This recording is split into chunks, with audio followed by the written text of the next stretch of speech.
I've asked and answered your question. Why don't you answer mine? Is this person still employed who said they were going to nail one of my veterans? Who you had to do a $5 million award from the jury because of defamation, and then you settled the case. Answer my question. Respectfully, sir, I'm asking the questions here, and I have no involvement in what you're referencing there. That's Secretary of Veterans Affairs Doug Collins turning the tables on CNN host and Square Jaw reporter Kaitlan Collins by calling out her network's hypocrisy and performative BS about caring for veterans. Welcome to Nerk News, I'm Nerkish, and it looks like the pretend journalists at CNN have been getting owned so frequently by members of the Trump administration that their faces are permanently stuck in a state of shock and awe. Here's Kaitlan Collins using veterans as a shield to push the newest narrative handed to her from Democrats. Do you believe that a mistake was made here, though, to have this conversation, to add a reporter, and to have it on an unsupported, classified group setting? Kaitlan, as I've just told you, I've just answered the question. I wasn't part of it. And, I'm not going to speculate more than what the president's already talked about and those who've been involved have talked about. But we'd love to talk about the veterans. Yeah, and I do have questions about the veterans, but given what we saw with the group chat and how this was used, you are a member of the cabinet. You obviously know these other members, several of them who were in there. Is this typical for the cabinet to have conversations over Signal? Is this something that you use? Well, Kaitlan, since you undoubtedly do not want to talk about the VA, I have a question as VA Secretary.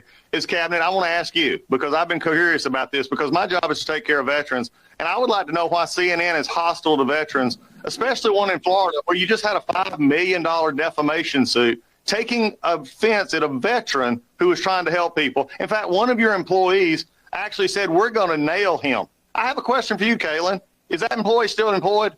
Are you really concerned about veterans? So if we don't want to talk about veterans now, you want to talk about everything else, I'd like to hear from CNN as the Veteran Cabinet Secretary why CNN seems to have a problem with veterans.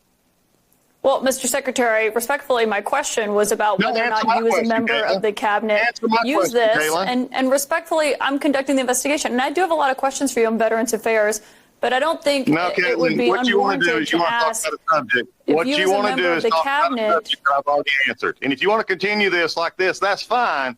But there are VA employees who are working very hard. There are veterans who get their care from the VA and they get their benefits from the VA. It's absolutely hilarious how the political hacks and establishment media always do this whenever a guest flips their questions back on them. I mean, does Collins really think that she's conducting an investigation into something establishment media has been talking about ad nauseum, all with questions from the same Democrat-issued script? There's legitimately nothing this segment could highlight that hasn't been said 1,000 times already. The only thing she's looking for here is a viral clip that her network can spin a narrative around, which is why it's so fitting that Doug Collins unexpectedly turned the tables on her by calling all this out, because her network obviously doesn't give two craps about veterans or anyone negatively affected by their stories who aren't Democrats. And to answer the question she was avoiding, the employee Collins is talking about still works there and has learned zero from the whole defamation experience. Instead of admitting any wrongdoing, he's on air whining about how President Trump might prevent him from distorting the news in the future.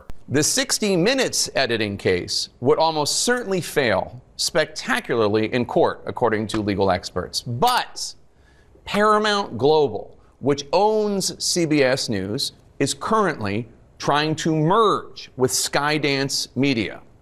And in order to do that, Paramount will need the approval of the Trump administration, specifically the FCC, which, under its new commissioner, Brendan Carr, has suggested that Trump's news distortion complaint will be considered by the FCC before any merger can be approved.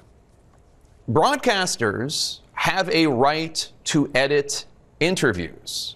It's editorial judgment. This is precisely why trust in the media is at an all-time low, because it's not enough for them to distort the truth or be biased to further their political agenda. They're so sanctimonious, they also want to be celebrated for it and treated like champions of the people who selflessly report objective facts no matter where the story takes them, which couldn't be any further from the truth. The vast majority of the time they're reporting is basically what Kaitlan Collins just did, where they ask the same exact question questions as everyone else multiple times in the same interview in an attempt to get a clip they can use to push their agenda. If they were just open about their bias, things wouldn't be so bad for them, but they're obviously not. They constantly want to spin stories and use their platform to smear people like Zachary Young and the Covington kids while pretending like it's the absolute truth. And if that wasn't bad enough, they then have the audacity to cry foul and play victim whenever they're called out on it. But let me know what you think. Do any of these political hacks care at all about any of the people negatively affected by their smear campaigns? Let me know in the comments, and if you enjoyed this video, please give it a like and subscribe to the channel. That stuff really does help us out. Until then, this has been Nerk News. Thanks for watching. Bye!